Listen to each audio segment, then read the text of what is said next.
আরে আমার সুন্নি ভাইরা, ওই মক্কা তো মক্কা ছিল না, ওই মক্কার নাম তো মক্কা ছিল না, ওই মক্কার নাম ছিল বাক্কা। বাক্কা আমার আল্লাহ তাআলা আমার নবীকে মহব্বত করে আমার নবীর মিম দিয়ে ওই বাক্কাকে আমার আল্লাহ মক্কা বানিয়ে দিয়েছে। জোরে বলি সুবহান। মক্কার নাম কি ছিল? এখন কি? তো মক্কার যদি আরবিতে লিখতে যান ফতমক্কর কি? মিম। আমার আল্লাহ বলে আমার নবী যে জমিনে তাশরীফ আনবে, যেই শহরে আসবে, ওই শহরের নাম বাক্কা থাকতে পারে না। আমি আল্লাহ আমার নবীর মুহাম্মদের মিম দিয়ে ওই শহরকে মক্কা বানিয়ে দিয়েছি। জোরে বলি সুবহান। আমার নবী গিয়েছেন মক্কা ছেড়ে মদিনায়। সুবহানাল্লাহ।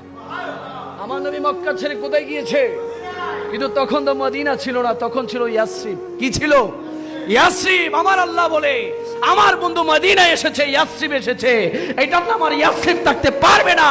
আমি আল্লাহ আমার নবীর মিম দিয়ে ইয়াসরিব থেকে মদিনা বানিয়ে দিয়েছি। জোরে বলি সুবহান। বাক্কা ছিল মিম দিয়ে মক্কা, ইয়াসরিব ছিল মিম দিয়ে মদিনা। আমার নবীর নামের কারণে আল্লাহ এলাকার নামও পাল্টিয়ে দেন। জোরে বলি সুবহান।